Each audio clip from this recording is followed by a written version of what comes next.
Estamos en vivo. Bacán. Entonces ahora Muy vamos a bien. la... Van a compartir ahora. Voy a buscar el link para compartirlo también. Perfecto.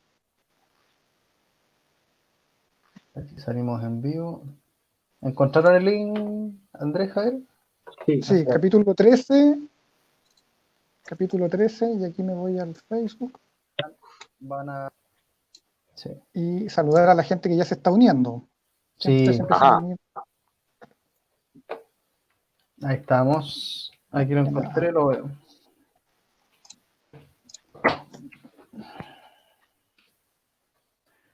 Así que ahí estamos. Yo estoy difundiendo también. Sí. Estoy yo. Perfecto. Ah, ya lo estoy viendo a ustedes. Ya tenemos 3 visualizaciones ahí partiendo ya. Muy bien. Jonathan, partimos nomás mientras ya compartimos. ¿Partamos, Sí, Jonathan? sí. Sí, 30 sí. segundos. 30 segundos. Dale. No quito más. Dale. Para que se vaya uniendo la gente, tenemos a Héctor Ñaupay. Mientras compartimos en Facebook, también a los que están entrando, también invitamos a que compartan en las redes sociales. Vale, estamos. Bueno, siendo las 9:01, bueno, ya partimos a las 9 en punto, pero bueno, darle las bienvenidas a Héctor, principalmente que desde Perú nos acompaña en esta nuevo programa de Cuarentena Austral, capítulo 13. Ya hemos tenido Wow. 12 invitados anteriormente. Un gran abrazo a la distancia, Héctor. También saludamos a Andrés Barriento, que nos acompaña hoy día, Javier Silva, también que nos acompaña también. Ahí vamos a ver si le ponemos los nombres. Ahí estamos. Y bueno, Jonathan Fuenterla, quien habla acá desde el sur de Chile. A todos los auditores también, bienvenidos. Estamos dando inicio a este nuevo programa Cuarentena Austral. Héctor, ¿cómo estás? Bueno, muy bien, muy buenas noches a ti, Jonathan, Andrés y a Javier. Muy contento de poder estar conversando desde esta tribuna virtual con todos ustedes. Digamos, tengo una muy grata memoria de la visita que hicimos a Chile hace ya 2 años. Digamos, la recuerdo mucho. Y también, por otro lado, bueno, soportando los rigores de una cuarentena y una pandemia que nos tiene prácticamente atenazados, con miedo, con altas dosis de estatismo, con altas dosis de meter el cuño, como decimos en el Perú, a nuevas intromisiones del Estado en la vida privada de las personas. Y por otro lado, como lo que pasa ahora en el Perú, una suerte de desborde económico, una suerte de desborde social económico, socioeconómico, sobre todo con amplios sectores de la sociedad peruana que viven al día y que tienen una terrible disyuntiva por delante, que es la de decidir entre la salud física y la salud económica, ¿no?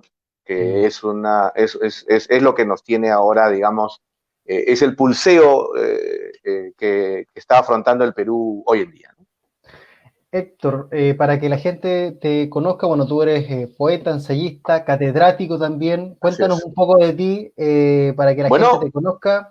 sí, yo soy peruano, he nacido en Lima en 1972. Efectivamente, como has dicho tú, Jonathan, yo soy poeta. He escrito 3 libros de poesía. El último, Malévola tu ausencia, que algunos de vosotros han leído. Ahí estamos. Falta el ejemplar para Javier, dicho sea de paso, así que pronto lo mandaremos. Eh, También, por supuesto, tengo una beta ensayística. He publicado en Chile, por ejemplo, en la entonces Instituto Democracia y Mercado. Publicamos un libro de ensayos, El Nuevo Sendero de la Libertad, 4 ensayos liberales. También en Argentina, con Editorial Grito Sagrado, Libertad para Todos. Y ya luego yo fui, digamos, como que fichado por Unión Editorial, la gran editorial liberal hispanoamericana, donde yo puedo decir, bueno, he publicado 2 libros con ellos, también de ensayos. Sentido Liberal, El Sentido Urgente de la Libertad, Liberalismo es Libertad, que es el segundo libro de ensayos mío. Hay un tercer libro en el que yo colaboro con Martín Krause, con Carlos Sabino, con Ángel Soto y Carlos Alberto Montaner, un gran un cuarteto extraordinario de pensadores liberales en un pequeño libro de ensayos llamado Borges, Paz, Vargas Llosa, Liberalismo y Libertad en Latinoamérica.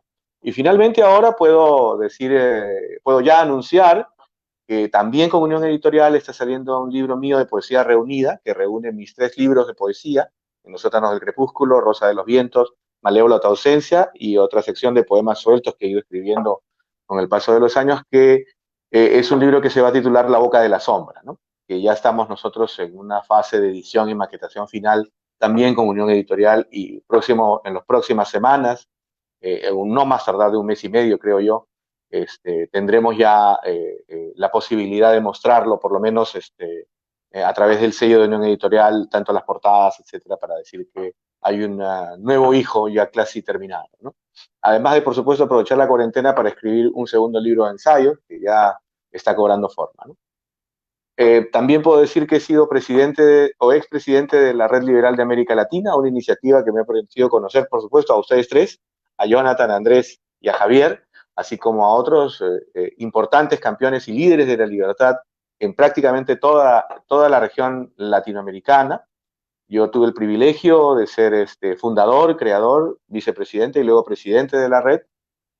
Ahora soy, digamos, como los liberales creemos en la alternancia en el poder, estoy simplemente como miembro de la red y presido aquí el Instituto de Estudios de la Acción Humana, ¿no? Que es una iniciativa dedicada, obviamente, a promover las ideas de la libertad en el Perú.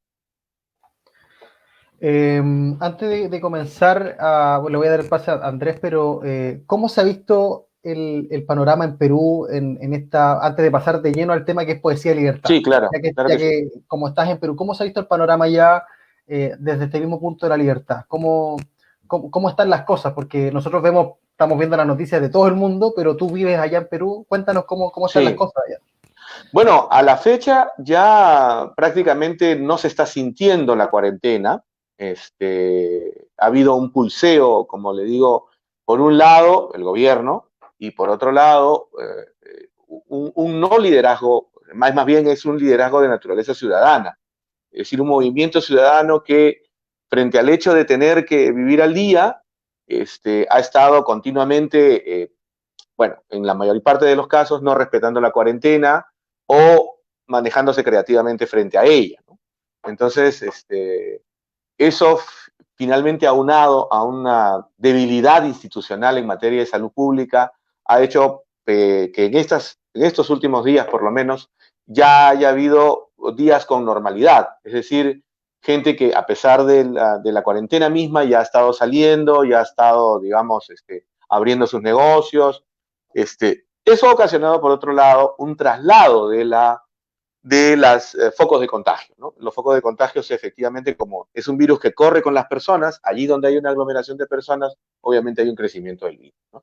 Entonces, efectivamente, hay 2 tendencias en juego. Una que está representada por el gobierno, que, digamos, invoca la salud pública, invoca la seguridad, digamos, de naturaleza sanitaria, pero por otro lado, está un grito de libertad económica que efectivamente es una espada contra la pared para millones de nuestros compatriotas, ¿no? Entonces, esperamos, hay una gran incertidumbre respecto a cómo va a ser este término o no de la cuarentena el 10 de mayo y cómo se van a afrontar las cosas a partir del 11, ¿no? Digamos, un manejo un tanto más inteligente de la misma cuarentena podría tener una velocidad crucero en el nivel de contagios o un mayor número de contagiados e infectados, ¿no? Pero sí estamos teniendo ese problema, sobre todo en aquellos departamentos o regiones como Piura, Loreto, fuera de Lima, porque, digamos, es el que tiene la mayor densidad poblacional, han tenido un número de contagios importante, ¿no? Perfecto. Andrés, sí, ahora sí, ¿se escucha? Sí. Es que lo escucho a Andrés, a ver. Ahora sí. Ahora sí, ¿me escuchas? Sí, ahí sí. Sí, perfecto. Bueno, Héctor, para comentarle a todos los que nos están viendo y que saludan también desde Chiloé, ahí está César Levín, desde Puerto Montt, Ricardo Poveda, Isla Chiloé también nos manda saludos, un grande, dicen Héctor. Bueno, para partir un poco, mucho se habla de que en el sector de los que defienden las ideas de la libertad no están interesados por el arte y lo que tenemos que decir realmente es que aquí contigo tenemos un gran expositor y no solo escritor de poemas y el reflejo Sí, del sí, espíritu humano a través de lo bonito que es la poesía, ¿no? Y lo complejo que es también. Pero tú también has estudiado la poesía sí, y en este llevar, me gustaría recordar una frase de Hölderlin, en el cual él claro. señala que ahí donde está el dolor es donde también está eso que lo salva. Muchas veces dentro de la inspiración que está detrás de un poema hay no solo un dolor, sino que también hay un motivo del aflorar la libertad del espíritu humano. Así es. ¿Cuánto de eso ha en ti inspirado desde tus inicios y más o menos para que lo puedas correlacionar para quienes te están escuchando Claro. con tu vida desde los inicios en el poder empezar a escribir poesía, ¿no? Sí, claro que sí. Claro que sí. Bueno, básicamente lo que ocurre con la generación a la que yo pertenezco, la generación peruana de literatos y escritores, es la generación del 90. Y es la generación que inicia en 1990 cuando nosotros teníamos enfrente dos terrorismos muy graves, que eran los del Sendero Luminoso, Partido Comunista del Perú, Sendero Luminoso y el Movimiento Revolucionario Tupac Amaru, ¿no? Nosotros como iniciamos, o sea, los que empezamos a estudiar en la universidad y teníamos inclinaciones literarias, teníamos al frente el hecho de que íbamos a ser disueltos como nación, íbamos a ser disueltos como individuos, ¿no? Entonces, hay una primera aprehensión en esta generación, o por lo menos en varios miembros de ella, digamos, desde la perspectiva ideológica o desde la perspectiva del crimen que provocaban estas dos organizaciones terroristas, que también estaban infiltradas, por supuesto, en las universidades peruanas, una respuesta, ¿no? Una respuesta, digamos, no violenta, sino también, en este caso, literaria y cultural, ¿no?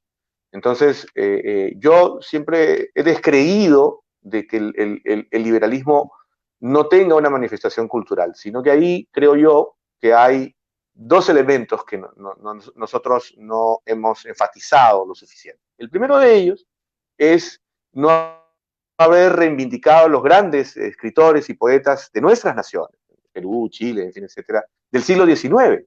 Es decir,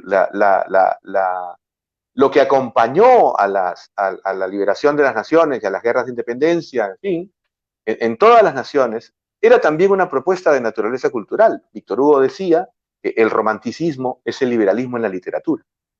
Y más recientemente hay una autora ruso-norteamericana, Ayn Rand, que seguro, bueno, no lo hemos leído o lo hemos escuchado, que tiene un libro que se llama El Manifiesto Romántico, donde efectivamente manifestaba que el gran siglo XIX, el gran siglo de la literatura, que es además el gran siglo de la literatura y sobre todo el siglo de la novela, es el gran siglo del liberalismo en las letras, ¿no? Entonces, lo que ha ocurrido ya luego es básicamente frente al retroceso del socialismo en las áreas, digamos, de ciencia dura, como la economía, la física, en fin, esta ha ido cediendo terreno y básicamente quedándose concentrada en las artes y las humanidades, ¿no? Yo creo que ahí han concurrido dos elementos fundamentales. Primero, las tesis de Gramsci, por un lado, y en segundo lugar, ¿cómo se llama? Este retroceso de empezar a hacer una ideología o un posicionamiento pretendidamente científico y ser desmentido por la realidad y la propia ciencia económica, y de otro lado, ¿cómo se llama? La continua información que hemos estado recibiendo nosotros respecto a los socialismos realmente existentes. Sobre eso se ha generado, y creo que algo dijimos en su oportunidad, en nuestra visita a Chile, una suerte de conspiración del silencio. Es decir, hace muy poco en el Facebook yo acabo de tener un acre debate recordando el nacimiento de Karl Marx y sorprendiéndome sobre todo del hecho de que hubiese tan pocas personas que conocieran proclamándose ellas mismas marxistas, la vida de Marx y justificando su holgazanería y su poco apego al trabajo, ¿no? Su poco apego a la familia también, a su propia familia, ¿no? Y que así mismo, y a su vez se reclamaban marxistas, ¿no? Muchos de ellos, escritores también peruanos, señalando que el hecho de que no trabajara no significaba que no, pues, no, o sea, era un impedimento, o sea, el trabajo era un impedimento para sus investigaciones, ¿no? Las cuales también, por supuesto, han quedado todas desacreditadas, ¿no? Yo lo que creo es que, claro, como la poesía y el arte son, digamos, hasta ahora el último bastión de la izquierda, porque en todo otro ámbito de cosas está completamente desacreditada por la propia realidad, por los propios, ¿cómo se llama?, acontecimientos que han estado ocurriendo, en fin, los descubrimientos que se han trasladado respecto a los millones de masacres y asesinatos cometidos en todo lo largo del mundo. Solo les queda afianzar esta suerte de sociedad utópica, esta suerte de reino de fantasía que cala muy bien entre los escritores y los poetas, ¿no? Por eso yo soy un combatiente constante de introducir las ideas de la libertad, en particular las ideas de la economía austriaca, entendida esta metodológicamente como un proceso de empresarialidad, como un proceso de creación y crecimiento cultural permanente, ¿no?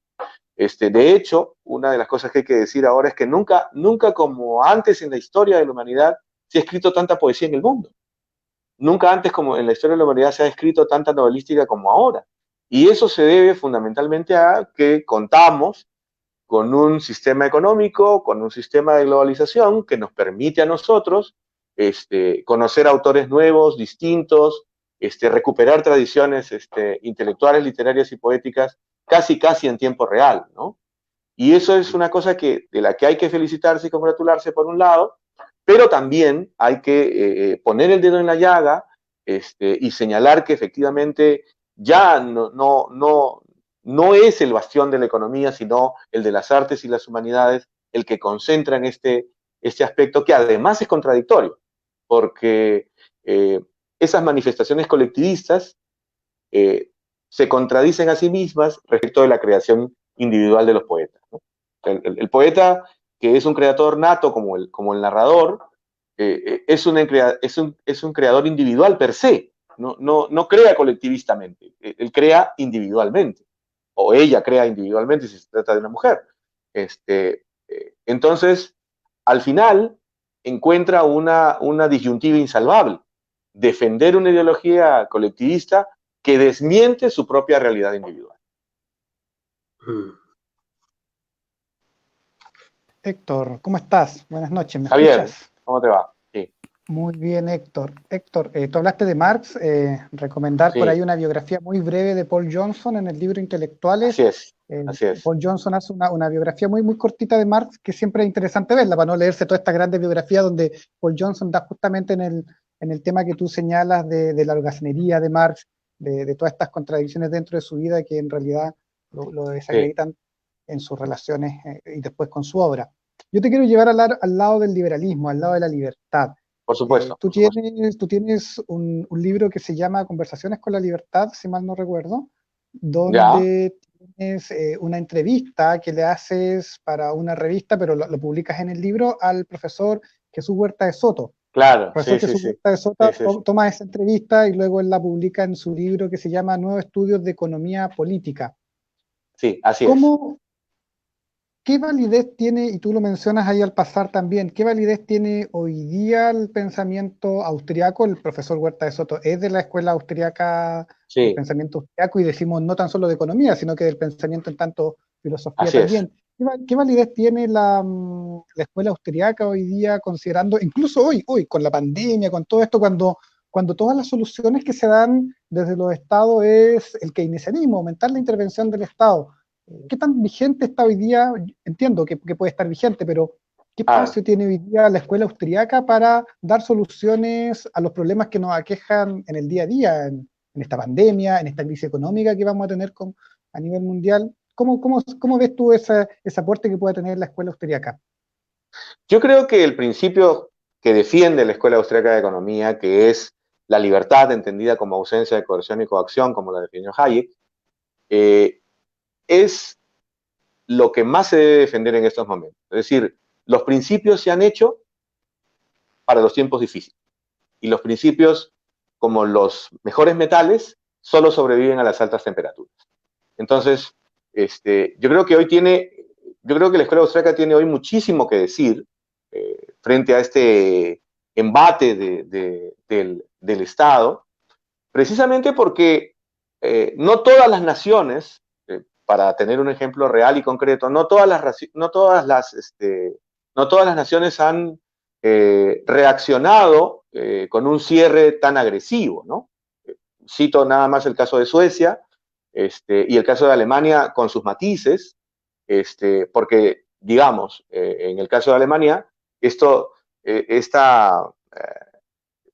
conjunto de atención de la salud pública tiene su correlato fundamentalmente en el vigor de su sistema empresarial privado. Es decir, pasa por alto o nos hace pasar por alto a todos el hecho de que la mayor o menor salud pública tiene que ver precisamente con el aporte que dan los contribuyentes a través de los impuestos. Entonces, es también una manera de señalar que gracias al capitalismo de libre mercado, promovido por la Escuela Austríaca de Economía desde un terreno económico y en general epistemológico e intelectual, es como nosotros podemos comprender el gran salto que ha dado la humanidad en materia de salud privada, porque en buena cuenta las vacunas, los sistemas tecnológicos de la tecnología médica, el mismo avance médico, es recibido por el capitalismo, desarrollado a través de la creatividad de los médicos, todo ese conjunto de sistemas es lo que ha hecho que nosotros estemos enfrentando esta situación extraordinaria, y hay que enfatizar en el hecho de que es una situación extraordinaria, no es una situación normal, podamos enfrentarla de mejor manera. O sea, de hecho, si la comparamos con la última pandemia, como ha hecho Vargas Llosa en un artículo reciente, la gripe española, efectivamente el progreso médico ha ido increciendo de una manera que no ha podido ser, digamos, todavía determinada y estudiada, salvo por el caso de Johann Norberg, y esos avances médicos son producto del capitalismo, y eso es una cosa en la que los economistas austriacos y en general las instituciones, think tanks y entidades dedicadas a defender la libertad deben hacer permanente hincapié. Es decir, al final, siempre yo soy de aquellos que sostienen que es la libertad la que va a prevalecer, ¿no? Pese a estos zarpazos del estatismo y del keynesianismo por copar de manera más, digamos, feroz, como has dicho tú, la actividad privada de las personas, ¿no? Ahora, su salud, ¿no? Entonces yo no dudo que el mundo no es que vaya a ser un mundo distinto, yo creo que va a ser un mundo mejor en la medida en que nosotros vamos a poder salvar esta suerte de bache sanitario gracias a los avances que el capitalismo ha promovido. Es decir, el hecho de que ahora haya entidades privadas, todas ellas desde Israel, Alemania, Estados Unidos, el Reino Unido, tratando de investigar para una vacuna y poder tenerla lo más cerca posible, es la más clara demostración de que es el capitalismo del libre mercado el que ha permitido que nosotros podamos acceder en los próximos meses a una vacuna para este tipo de enfermedades, ¿no? O sea, es gracias a los avances tecnológicos producidos por una economía libre que ahora puede haber una cirugía a corazón abierto, que hoy día puede haber una cirugía craneal, que hoy día, por ejemplo, como el cristianismo, los ciegos puedan ver y haya operaciones que permitan recuperar la vista, que haya operaciones y aparatos que nos permitan a nosotros recuperar el oído, y cada vez mejores, y cada vez con más, ¿cómo se llama?, precisión y grado de éxito. Y todo eso está siendo olvidado porque precisamente y todos aquellos que se benefician de la izquierda, o sea, la izquierda, y todos aquellos que se benefician de ese tipo de manifestaciones autoritarias y de manifestaciones estatalistas, cargan las tintas en las intervenciones y en las cuarentenas, olvidando que nada de eso ha sido producido por el Estado, ha sido producido por la creatividad de médicos, especialistas, sanitarios, enfermeras, empresas, etcétera, que han mejorado la calidad de vida de las personas sustantivamente, ¿no? Y eso es una cosa que hay que señalar. Eso es resultado de la creatividad, es resultado de la empresarialidad y es resultado de la libertad creativa, ¿no? Héctor, Sí, tomando el mismo punto o sea, la misma base que estás comentando, sí, por supuesto. pareciera que todo esta crisis que vivimos es como el contexto perfecto para avanzar hacia la servidumbre tal como lo plantea Hayek. De hecho, Alemania misma, hace creo que 2 o 3 días atrás, propuso la idea o está viendo la idea de comprar incluso el 25% de aerolíneas privadas y estatizar prácticamente, ir avanzando en controlar empresas productivas privadas. Entonces, mi pregunta de fondo es, ¿cómo se enfrenta entonces aquellos que defendemos la libertad a este avance colectivista, estatista, que parece que estaba vencido en la práctica, pero que ahora vuelve a resurgir con fuerza y quizás con un evento que puede haber sido creado la causa podemos discutirla porque no tenemos claridad. Sí, pero el contexto en el que yo pareciera que todo apunta hacia un control estatista que nos lleva de nuevo el camino a la servidumbre del siglo XX. ¿Cómo ves el panorama? Entonces, ¿cómo enfrentamos los que defendemos la libertad a este panorama?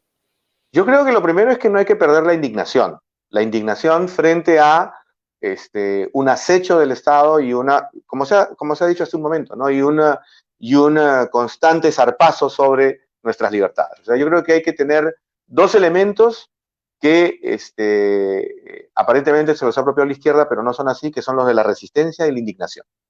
Es decir, hay que indignarnos frente a la posibilidad de que se usen los dineros de los contribuyentes en la compra de empresas.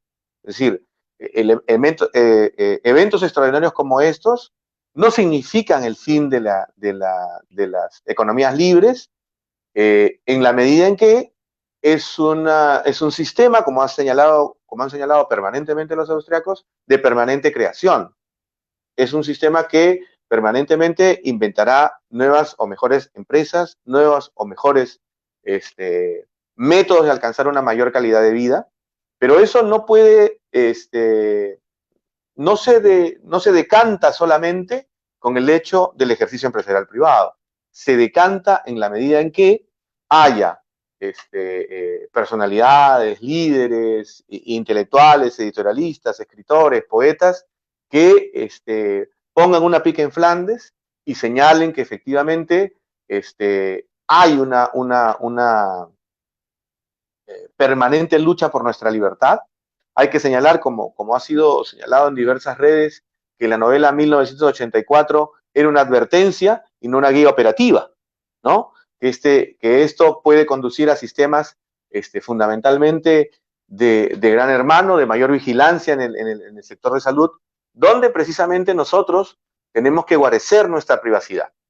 Desde el punto de vista económico, es el hecho de que es gracias a la libertad que ha habido, es una deducción lógica, es gracias a las ingentes cantidades de libertad como ha ocurrido que miles de personas, millones de personas a lo largo del mundo hayan pasado de una pobreza extrema a algunos a una riqueza y a otros a estándares de calidad de vida mucho mejores, ¿no?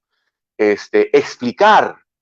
que explicar que de lo que estamos hablando es de la realidad cotidiana que viven las personas. Es decir, los grandes eventos médicos, los grandes avances en materia de calidad de vida, no han surgido de los árboles, han surgido fundamentalmente de la creatividad y de la empresarialidad. Que los grandes procesos culturales que nosotros estamos viviendo, los grandes conciertos, los grandes recitales, que ahora están detenidos, ¿no? Las manifestaciones, por ejemplo, del teatro, de la ópera, pueden visualizarse hoy en día a tiempo real, puede encontrarse la manera de disfrutar de unas mayores dosis de calidad de vida, precisamente ese sistema empresarial privado, que financia esas obras de arte, que financia esas exhibiciones en los museos, etcétera, etcétera, etcétera, ¿no? Desde el punto de vista cultural, es una batalla permanente que hay que dar, ¿no? Yo estoy convencido de que efectivamente si nosotros simplemente empezamos a poner esa data sobre la mesa y le damos una explicación desde un punto de vista liberal coherente, estaremos rescatando y sobre todo dando la batalla permanente, porque es una tarea permanente la defensa de la libertad. Obviamente, nosotros desde el punto de vista de la libertad estamos hablando de una pulsión humana, el hecho inmanente del hombre de querer ser libre. Y eso tenía una manifestación poética y literaria. Hay que recordar a Henri David Thoreau con su ensayo sobre la desobediencia civil, Thoreau con ese gran libro de poesía que se llamó Walden. Hay que recordar a Goethe, hay que recordar a Schiller, hay que recordar a los grandes escritores del romanticismo.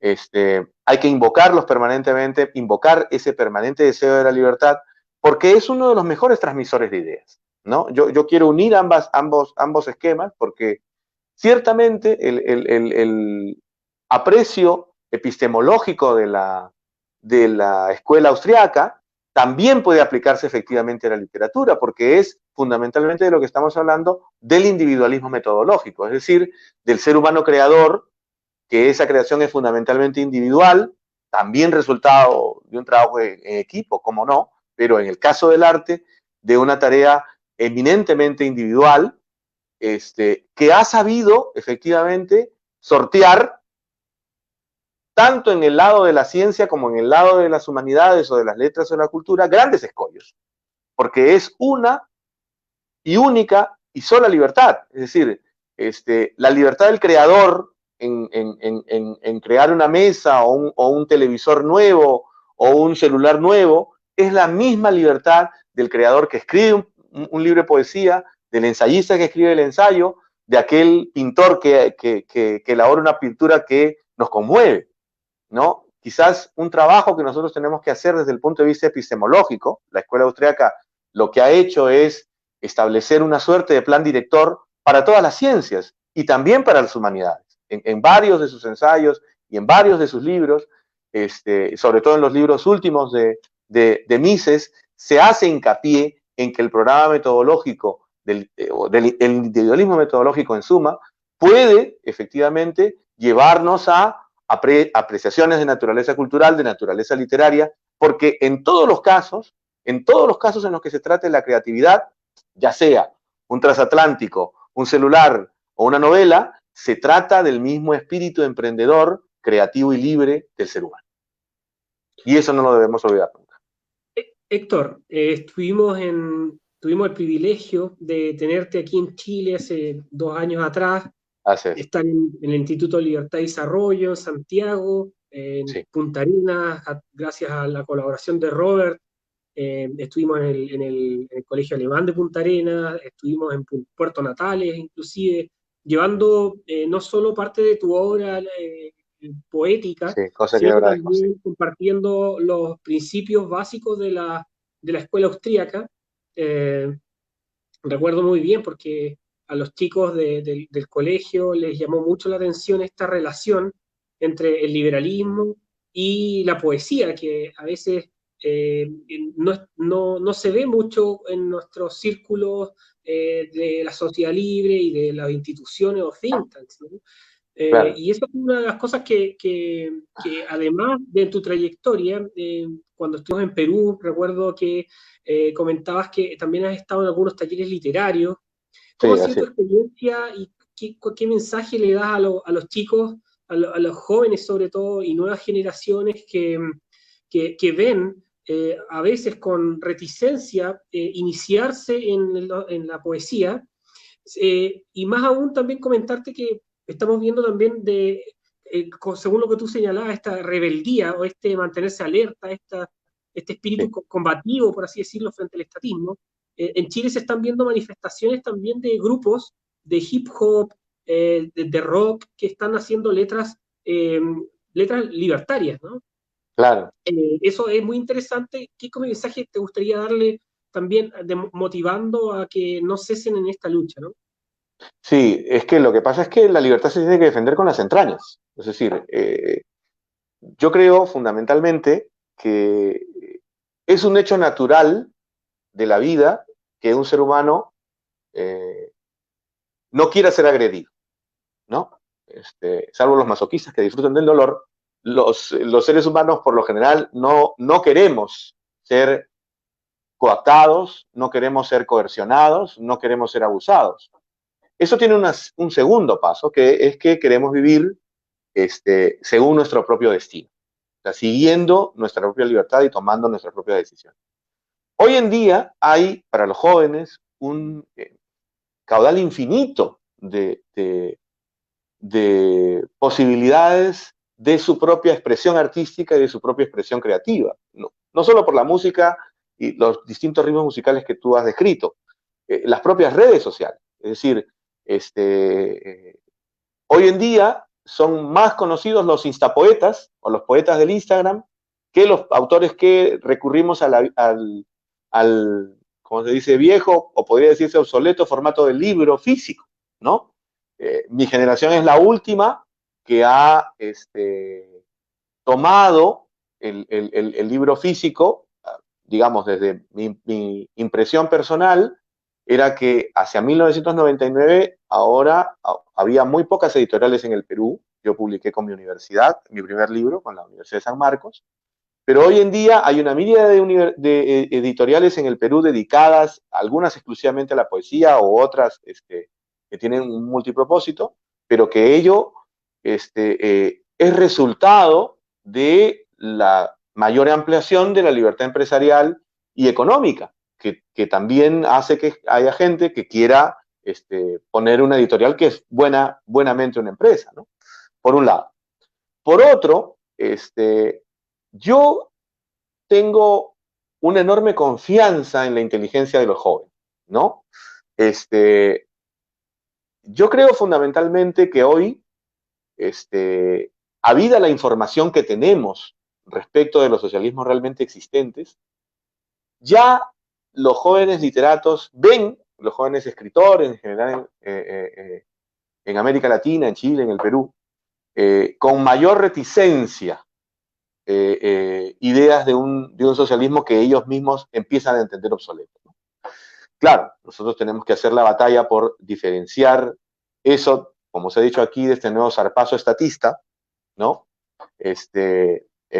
Denostar el hecho, por ejemplo, como ha sido dicho por Agustín Laje en algún momento, de que ahora el último vehículo revolucionario ahora es un virus. Es decir, como no lo fueron los obreros, como no lo fueron los intelectuales, como no lo fueron los estudiantes que se fueron a caballo al monte, como no lo fueron los indígenas protectores del medio ambiente, y como no lo fueron las mujeres en sus, todas las manifestaciones de género que le han sucedido, como ya no hay un sujeto revolucionario, entonces lo que se han amparado es en el viejo Estado, en este Estado obsoleto, porque finalmente, si tú ves, ahora es una defensa fundamental del statu quo. O sea, si lo analizamos con cierta, con precisión, digamos, si ponemos un ojo avisor en ello, nos estamos dando cuenta que en realidad es un zarpazo de naturaleza estatista, que tiene mucho que ver con un ejercicio descarnado del poder, que es otra cosa fundamentalmente lo que combatimos los liberales desde nuestras distintas trincheras, ¿no? Y es a lo único que tienen ahora para pegarse. No hay, si tú te das cuenta, los mayores zarpazos estatistas, esta compra de acciones de las aerolíneas privadas en Alemania y en fin, etcétera, todas estas mayores actividades por apagar nuestra libertad, ya no provienen de un sujeto revolucionario, ahora provienen del mismo Estado, porque no hay un liderazgo convincente que lleve una flama de naturaleza revolucionaria hacia hechos que ya son sabidos. Es decir, para todo el mundo hoy, en el siglo XXI, para los jóvenes en particular, debe quedar muy claro que las propuestas estatistas tuvieron su desarrollo durante todo el siglo XX y produjeron resultados enormemente desastrosos, ¿no? Miserias económicas, hambrunas, guerras mundiales, etcétera, ¿no? Que hizo que, amparados en esa circunstancia de naturaleza romántica, y me quiero detener en este punto, en esta circunstancia de naturaleza romántica, ello había cautivado a miles de jóvenes que habrían sido grandes contribuyentes al desarrollo y la calidad de vida de sus naciones. Y es por eso que la tarea del liberalismo en el terreno cultural, en el terreno de la música, del hip hop, de los poetas de Instagram, de los que escribimos todavía para publicar en un libro, tenga que ser el de recuperar el romanticismo innato que es propio del liberalismo. Es decir, como fenómeno cultural, el liberalismo es esencialmente romántico. Lo que ha hecho el socialismo muy astutamente es irnos quitando cada una de esas banderas. Es decir, más aún todavía, identificando el socialismo con la libertad. Yo estoy haciendo una investigación de cuántas veces los poetas de orientación de izquierda han usado el término de la igualdad o del socialismo, en fin, etcétera. Me he dado con la enorme sorpresa de que muchos de ellos, en Chile, en el Perú, en Venezuela, etcétera, usaban fundamentalmente la palabra libertad antes que la palabra social.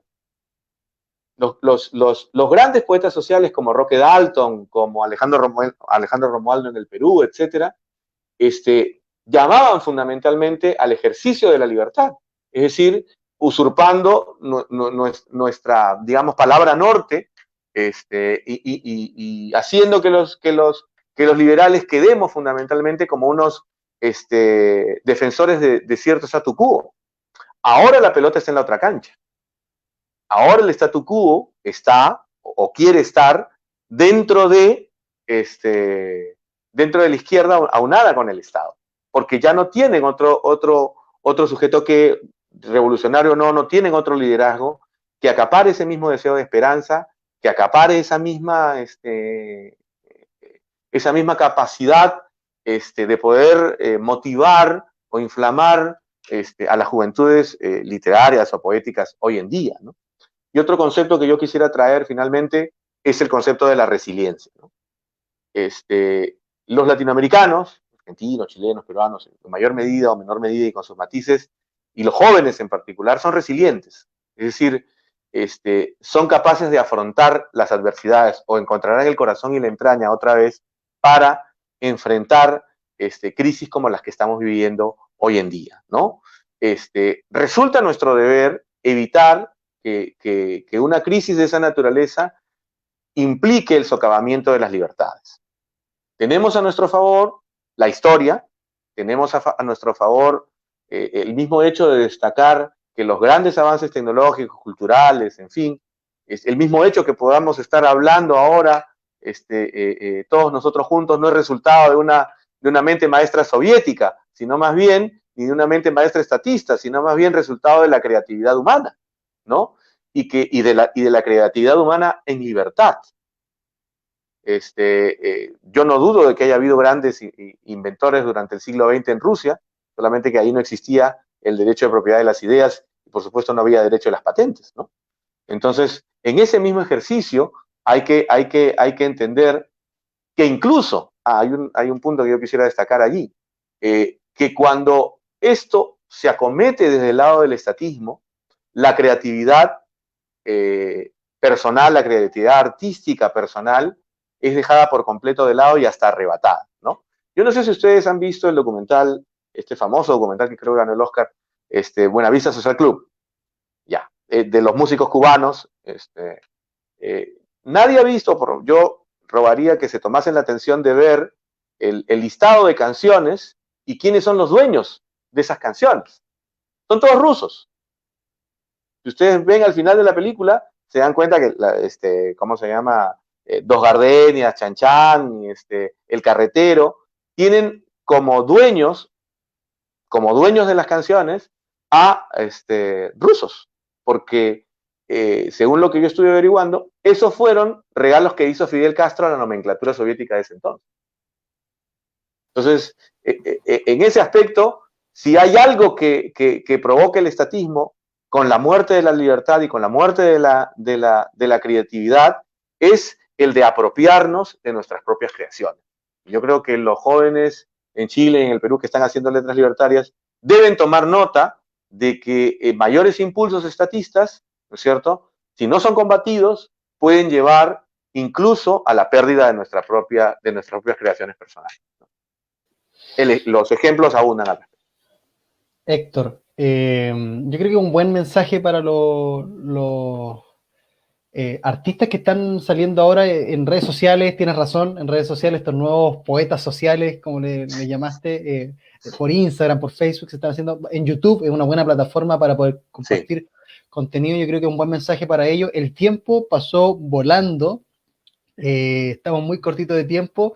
Quisiera agradecerte, Héctor, mandarle un fuerte saludo también a la gente que nos ve de Chiloé, Puerto Montt, incluso vi a gente de Osorno, Futaleufú, a todos ellos que nos están viendo, bueno, precisamente la gente de Santiago, saludarlos también, que sigan viendo nuestros programas. A ti, Héctor, invitarte cuando se pueda, que puedas volver a Chile. Feliz te recibimos acá en el sur de Chile. Bueno, claro que sí. También haces escala en Santiago y te vienes a Puerto Montt a comer un curanto. Sí.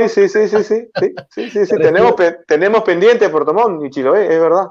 Es verdad, así que a André yo le dejo la tarea apenas vuelvan las aerolíneas, esperemos que no estatales, cuando vuelvan las aerolíneas, encantado, soy el primero en subir un avión, ¿no? Claro que sí. Exactamente, yo creo que bueno, dejamos la invitación abierta. Hay yo una pregunta que tenía Javier antes de ir cerrando, sí, por supuesto. Pasó volando el tiempo. Sí. Héctor, agradecerte, bueno, también la invitación, vamos a hacer todo lo posible para que te suba el primer avión cuando se abran las fronteras. Cuando se abran las fronteras, vamos.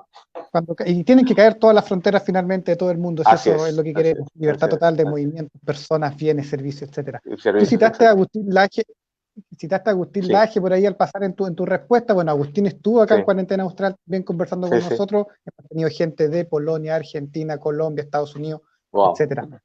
Hemos conversado de muchos libros, de muchos autores, has hecho un repaso, no sé, citaste 25 autores en 40 minutos. ¿Qué libro estás leyendo hoy día, Héctor? Y recomiéndanos 3 libros, aparte de que nos vamos a ir a ver el documental de Buenavista Social Club, recomiéndanos 3 sobre libros. Todo el final. Sí, claro.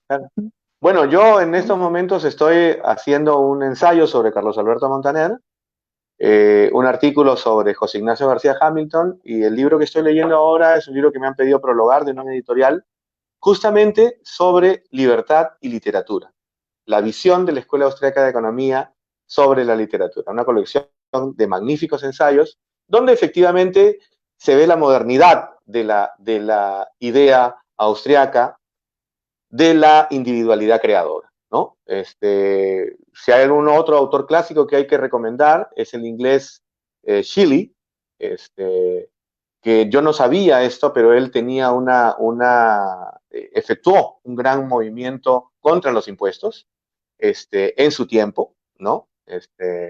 Shelley, que está casado con Mary Goodwin, que luego es Mary Shelley, la creadora de Frankenstein, ¿no? Entonces yo estoy retomando a Shelley y también los últimos ensayos de Henri David Thoreau, que son desde el punto de vista,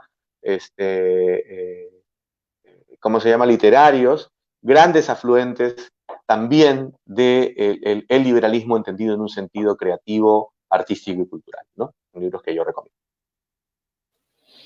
Perfecto, muchas gracias, Héctor, se nos agota el tiempo. Andrés, ¿quisiera sumar algunas últimas palabras? Sí, me sumo a las palabras tanto de Jonathan y de Javier, el agradecimiento del tiempo que nos ha dado muy valioso de compartir tu experiencia respecto a la poesía, tus estudios también respecto a la economía austríaca y cómo se relaciona la praxeología y en realidad los fundamentos de la escuela austríaca con la libertad humana reflejada en la poesía. Yo creo que nos deja una gran enseñanza, grandes enseñanzas y motivaciones para que las personas se atrevan a explorar otras áreas también de sus aspectos profesionales, que puede gustarle la escritura, atreverse a escribir de columnas de opinión, cartas a los diarios, en sus mismas redes sociales, sobre las amenazas de la tentación estatista presente siempre. Así que te dejamos unas últimas palabras que nos puedas dar y puedas darle a todos los que te han estado viendo y que has tenido muy buena recepción, buenos comentarios, y no solo del sur de Chile, sino que también de otras regiones del país.